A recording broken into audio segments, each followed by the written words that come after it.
দর্শক আসসালামু আলাইকুম। আমার সামনে দেখতে পাচ্ছেন পাবনার ডায়মন্ড। পাবনার ডায়মন্ড কিন্তু এই পাবনার ডায়মন্ডই এখন পাবনা অঞ্চলের বিভিন্ন এই অঞ্চল ঘিরে এই ডায়মন্ডই এখন গলার কাটা হয়ে দাঁড়িয়েছে। আমরা কথা বলবো ব্যবসায়িক ভাইয়ের সাথে। সে প্রায় 200 মন এখানে পেঁয়াজ কিনেছে, হাট জুড়ে পেঁয়াজ কিন্তু দেখতে পাচ্ছেন। আমরা কথা বলি ভাইয়ের সাথে। ভাইজান আসসালামু আলাইকুম। কেমন আছেন দাদা ভাই? আলহামদুলিল্লাহ। দাদা ভাই আজকে কত মন কিনেছেন? কেমন কেমন আছেন? আল্লাহ ইচ্ছা, আলহামদুলিল্লাহ। আজকে কত মন কিনছেন? প্রায় 205 মন আছে। 205 মন। দেখেন প্রিয় দর্শক, 205 মন। মাশাআল্লাহ ভালো বেস্ট আপনি কিনেছেন দেখতে পাচ্ছি। দাদা ভাই আজকে বাজার সকাল থেকে সর্বনিম্ন থেকে সর্বোচ্চ বাজার কেমন ছিল? সর্বোচ্চ বাজার 1000 টাকা। সর্বোচ্চ 1000 টাকা। 1000। আপনারা কত কিনছেন আজকে? আমি কিনছি 900, 950, 900, 950 এই দামে আপনি কিনেছেন। এই টোটাল মালটা আপনি যাবে কোথায়? আর মাল যাবে বগুড়া ধনুট। বগুড়া ধনুট। ও আচ্ছা আচ্ছা। টোটাল ওখানে প্রতিদিনই দেন এখানে? আর কি বাইরে যায় কি? না, সপ্তাহে 2টা হাট আছে। আপনার এই সোমবার আর শুক্রবার করেন? হ্যাঁ, আর আমাদের ওখানে হাট হলো শনিবার আর হলো মঙ্গলবার। এইটাই নিজে বিক্রি করবেন? আচ্ছা আচ্ছা। বা আপনার অভিজ্ঞতা কি বলছে, বাজারের পরিস্থিতি কি বাড়ার সম্ভাবনা রয়েছে না আর কমার সম্ভাবনা রয়েছে? এসে কি আর কমবে, গারস্থ তো এমনি মরে শেষ। তার মানে এক মন পেঁয়াজ বিক্রি করলে এক কেজি গরুর গোস্ত। 1 কেজি গরুর গোস্ত, তাছাড়া তো কিছুই না। তাই তো হওয়া কঠিন।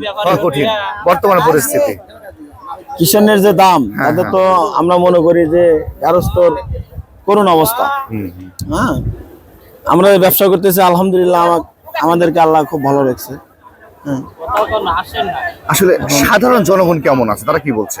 সাধারণ জনগণ ক্ষতিগ্রস্তই আছে, তাদের ইনকামের সাথে মিল হচ্ছে না।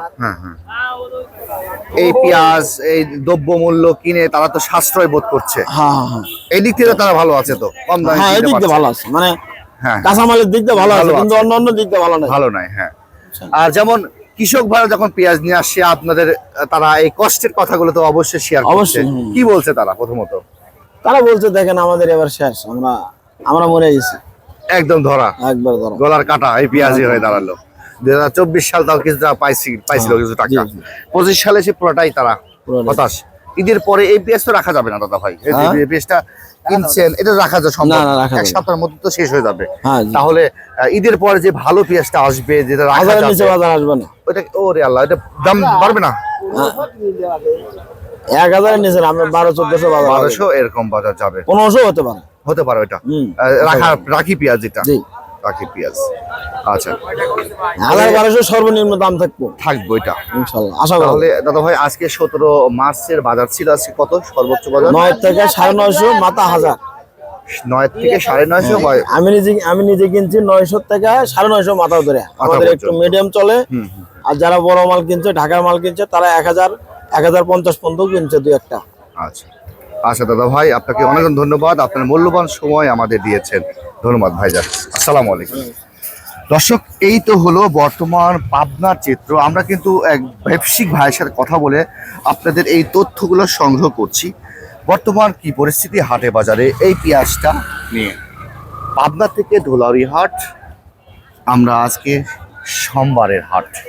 আপনারা জানেন এই ধুলাউড়ি হাট সপ্তাহে 2 দিন হাট হয়ে থাকে, সোমবার এবং শুক্রবারে হাট। আর সোমবারে হাট আমি যদি চারিদিকে একটু ফোকাস করে দেখাই, দেখেন পেঁয়াজ কিন্তু সবারই বেচা শেষ। এখন কিন্তু সব আনলোড হচ্ছে, ঘরের ভিতর অনেক পেঁয়াজ রয়েছে, বাইরেও পেঁয়াজ রয়েছে।